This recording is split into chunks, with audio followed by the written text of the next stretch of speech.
105 degree. अच्छा, कुछ capacitor जो कि डीसी में इस्तेमाल होंगे उसे हम कहेंगे पोलराइज्ड कैपेसिटर। जो डीसी में इस्तेमाल होगा कैपेसिटर उसको कहेंगे हम पोलर कैपेसिटर, जिसके ऊपर प्लस माइनस का निशान है, जिसके ऊपर प्लस माइनस का निशान है। अगर देखें तो ये प्लस का निशान है, प्लस सिंबल है, ये रेड कलर बना हुआ है, तो ये कैपेसिटर पोलर कैपेसिटर कहलाएगा। ऐसे ही एक कैपेसिटर के ऊपर अभी ये निशानी नहीं बनी हुई, लेकिन इस पे लिखा हुआ है 1.5 माइक्रोफैरड प्लस माइनस 5% 450 डिग्री। तो ये 450 डिग्री पे 450 वोल्ट पे काम करेगा 50-60 हर्ट्ज पे। तो ये एसी कैपेसिटर हो गया, ये एसी कैपेसिटर हो गया, और ये हो गया पोलर कैपेसिटर। इसके पोल मुतय्यन है कि ये इसका प्लस है, ये माइनस है, इसको आप रिवर्स नहीं लगा सकते। इस कैपेसिटर को आप जैसे मर्ज़ी लगा लें। इसी तरह हमारे पास ये छोटे कैपेसिटर आते हैं जिसको पीएफ बोलते हैं, पिकोफैरेड कैपेसिटर कहते हैं। इन सभी को हम देखेंगे अभी इस वीडियो में। तो ये इस तरह करके ये हमारे पास आ गए छोटे कैपेसिटर, ये छोटे कैपेसिटर आ गए, ये हो गए नॉन पोलर या एसी कैपेसिटर। इसी तरह ये हमारे पास नॉन पोलर आ गया। ये कैपेसिटर जिस पे नेगेटिव मार्किंग है या नेगेटिव मार्किंग लिखी हुई है या उसके ऊपर पॉजिटिव साइन बना हुआ है, दोनों में से जो भी निशानी हो। अगर ये पॉजिटिव मार्किंग इस तरफ है तो इसका मतलब ये पॉजिटिव है और ये इसका नेगेटिव है। अभी बात करते हैं इसको टेस्ट करने की।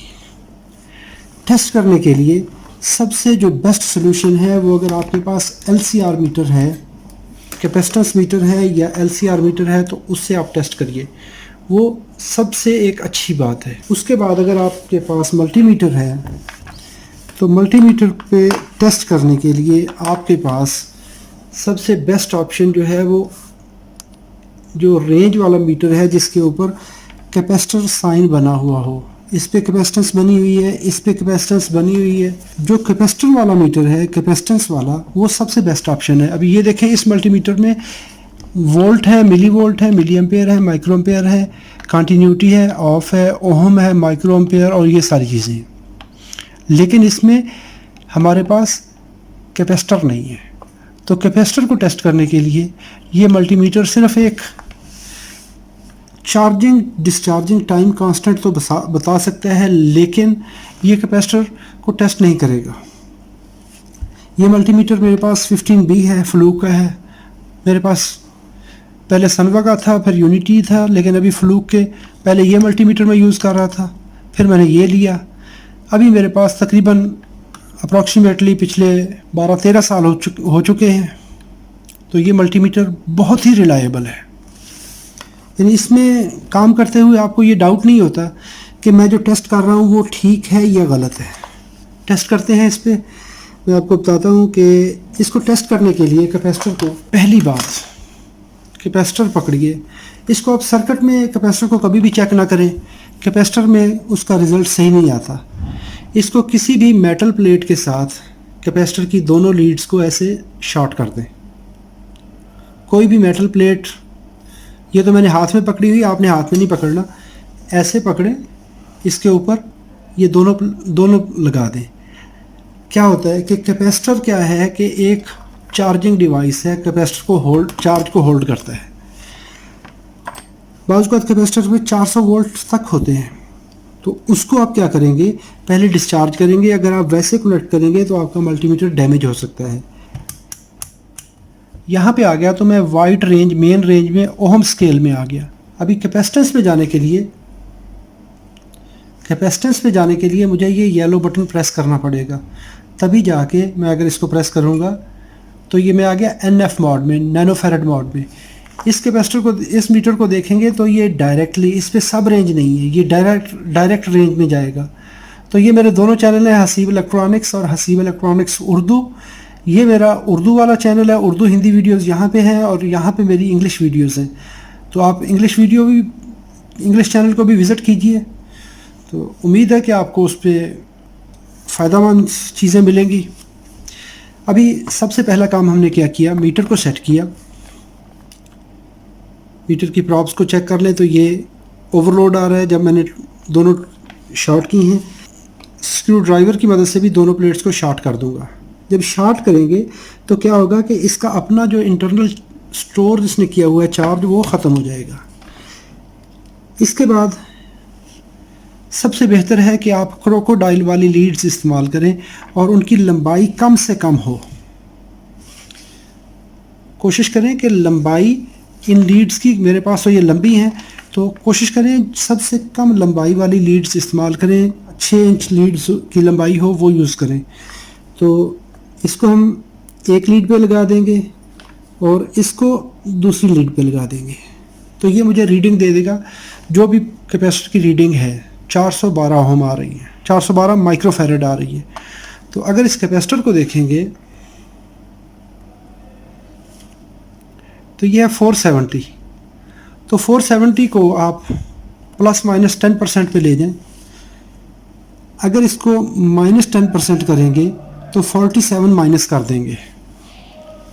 तो 470 इसका मतलब है कि ये अपनी वैल्यू से कम बता रहा है। अभी हम ये कैपेसिटर चेक करेंगे। चेक करने के लिए दोनों टर्मिनल को शार्ट करें। शार्ट करने के बाद ऐसे आप कनेक्ट कर दें। तो ये बता रहा है 400 ओम, 398 ओम। तो ये है कितने का? ये 1000 का है। 1000 का है तो इसका मतलब ये हुआ कि ये कैपेसिटर शॉर्ट है, ख़राब है, इसका इंटरनली लीकेज है। अभी इस कैपेसिटर को देखते हैं। उसी तरह इसको हम जंपर करेंगे। जंपर करने के बाद इसको लगाएंगे।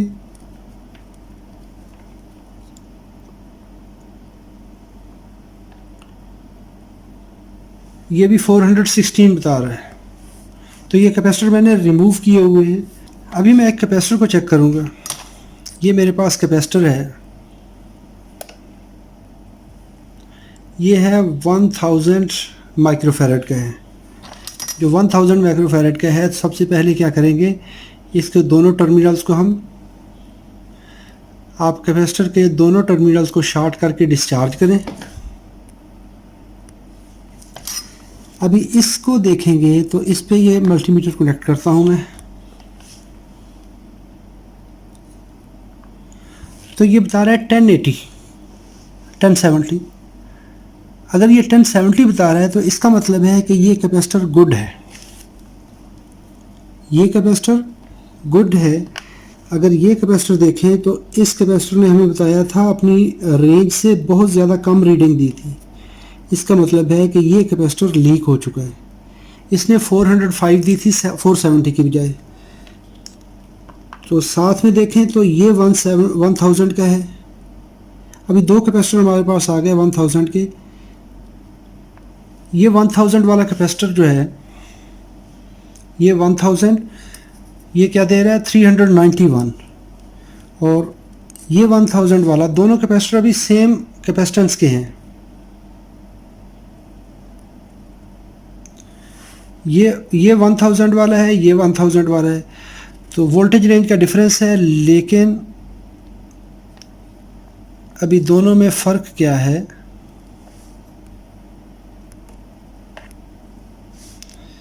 अभी देखें तो ये कैपेसिटर 1069 1070 बता रहा है।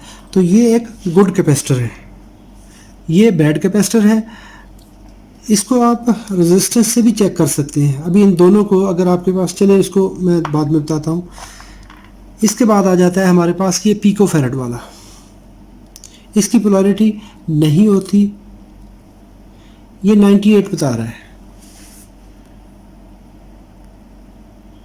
ये 104K है। तो 104 100 नैनो के बिल्कुल करीब बता रहा है। तो ये 100 नैनो का कैपेसिटर है। 104